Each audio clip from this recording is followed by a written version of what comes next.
Namaste. Today I'm going to read Volume 3, Book 4, KotiRudra Samhita, Chapter 26, The Greatness of Triambakeshvara in the Shiva Puran.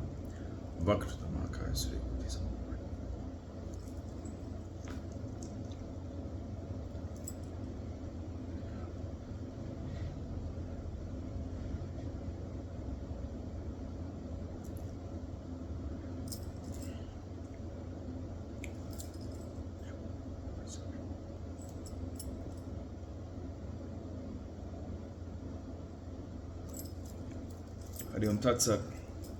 Sutta said, O Brahmins, when all this was performed thus by the sage along with his wife, the delighted Shiva, accompanied by his Ganas, appeared before him. Then the gladdened Shiva, the storehouse of mercy, said, O great sage, mention the boon you wish to choose. I am delighted with your devotion. On seeing the beautiful form of Shiva, the Supreme Soul, the sage bowed to Shiva with devotion and eulogized him joyously. After eulogizing and bowing to him many times, Gautama stood there with palms joined in reverence and said, O Lord, make me sinless. On hearing these words of the noble soul Gautama, Shiva became much delighted and spoke. Shiva said, O sage, you are blessed. You shall be contented. You are already sinless. You have been deceived by these wicked knaves. Indeed, on seeing you, people become sinless. How can you be a sinner? You are always engaged in devotion to me. O sage, indeed all the wicked persons by whom you have been harassed are sinners, evil-minded, and murder-stained. Others too are likely to be sinners. On seeing these, they have become already ungrateful. There is no way of atonement for them. Sutta said after saying this, O Brahmins, Lord Shiva, the bestower of happiness to the good and chastiser of the wicked, told him their evil actions in detail. On hearing the words of Shiva, the sage was greatly surprised. After bowing to him with devotion, he spoke again to him with palms joined in reverence. Gautama said, O Lord Shiva, O great help has been rendered by these sages. If they had not done like this, how could I have had your vision? Blessed indeed are the sages who have pursued this auspicious activity towards me. It is by their so-called evil action that my great self-interest is made possible. Sutta said, on hearing his words, Lord Shiva became all the more delighted. Looking at Gautama mercifully, he replied. Shiva said, O leading Brahmin, you are a blessed sage. You are the most excellent among sages. Realizing that I am highly delighted, you choose the excellent boon. Sutta said, Gautama thought it is thus that the scandal was spread in the world. Otherwise it would not have been so. Hence I must do what is proper. After thinking like this, the excellent sage Gautama, devoted to Shiva, spoke to Shiva with palms joined in reverence and head bent down. Gautama said, O Lord, what you say is true. Still, what is done by the five leading persons cannot be otherwise. So let what has happened, happen. O Lord of gods, if you are delighted, may Ganga be given to me. Render help to the worlds, obeisance be to you. Sutta said after saying these words and grasping his lotus-like feet, Gautama made obeisance to the Lord of gods with a desire for the welfare of the worlds. The essence of the earth and heaven had been extracted of yore. A part of this had been given to the sage by Brahma at his marriage. What had been held over, Lord Shiva, favorably disposed towards his devotees, now gave to the sage. Then the waters of Ganga assumed the form of a lady and stood there.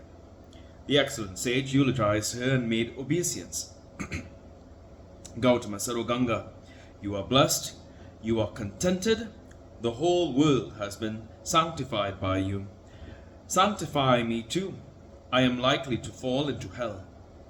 Sutta said, Shiva too then spoke, O Ganga, listen. You are beneficial to all. At my behest, sanctify Gautama also.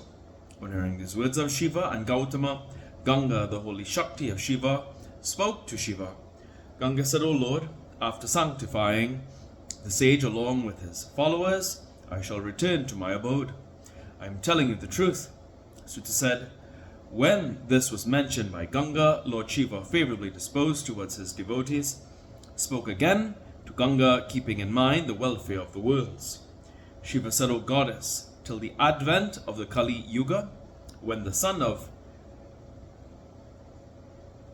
Vivasvat shall be the 28th Manu, you shall stay here alone. Suta said, on hearing these words of Lord Shiva, Ganga, the sanctifying leading river, replied.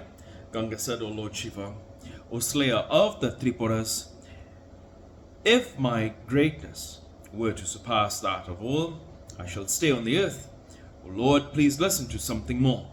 O Lord, please abide with me, with this beautiful body of yours, along with your consort and the gunners. Suta said, on hearing her words, Shiva, favorably disposed towards his devotees, spoke again to Ganga for rendering help to the worlds. Shiva said, O Ganga, you are blessed. Listen, I am not distinct from you. Still, I stay here. You too must stay. Suta said, on hearing these words of Lord Shiva, Ganga was delighted in the mind and she accepted his advice. In the meantime, the gods and sages, several holy centers and holy rivers came there, proclaiming, Be victorious, be victorious. They respectfully worshipped Gautama, Ganga, and Parvati. Thereafter, Vishnu, Brahma, and other gods eulogized them joyously, joining their palms and dropping down their shoulders. Ganga and Parvati were delighted, and they said, O excellent gods, mention the boon you desire to choose. We shall grant the same, with a desire to do what is pleasing to you. The god said, O Lord of gods, O leading river, if you are delighted, you shall stay here, taking pity on us and for the benefit of men. Ganga said, Why don't you stay here for the pleasure and welfare of all? After washing off the sin of Gautama, I shall go back the way I have come. O gods, how may my speciality be known apart from yours? If you can prove the same, I shall undoubtedly stay here. The god said, When Jupiter, the most friendly to all, comes to the zodiac of Leo, all of us will come. There is no doubt about it. O leading river, we will become unclean ourselves by cleaning off the sins of the people for 11 years. O beloved, great goddess, we will come to you for washing that off in every respect. With respect, we reveal this truth to you. To bless the worlds, to do what is pleasing to us, Shiva shall stay here, and you too, O leading river. We shall stay here as long as Jupiter is in Leo. We shall take our bath thrice a day and visit Shiva. Then we shall get rid of our sins, and with your permission return to our native lands. Suta said, thus requested by them, as well as by the sage Gautama, Shiva stayed there with pleasure. The excellent river Ganga too stayed. Ganga there became famous as Gautami. The phallic image became famous by the name Tirambaka. Both are destructive of great sins. From that time onwards, whenever Jupiter enters Leo, the holy rivers, sacred centers, and the gods came there.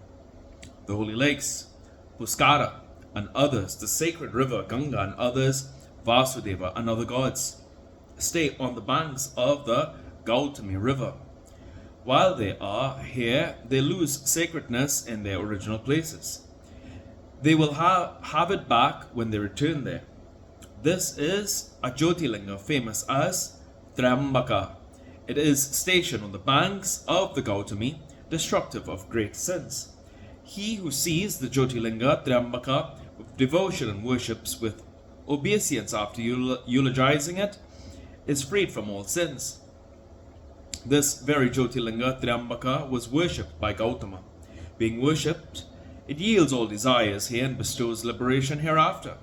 O great sages, thus what I have been asked has been narrated to you all. What else do you wish to hear? I shall explain it to you. No doubt need be entertained in this respect. Footnotes.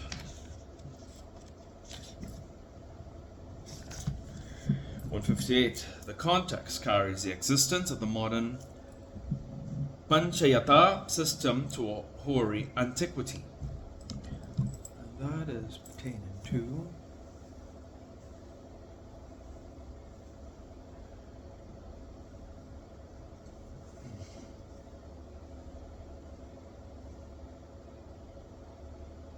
O Lord, what you say is true, still what is done by the 5 leading persons. 158 is pertaining to that line. And here ends today's reading of the Shiva Puran.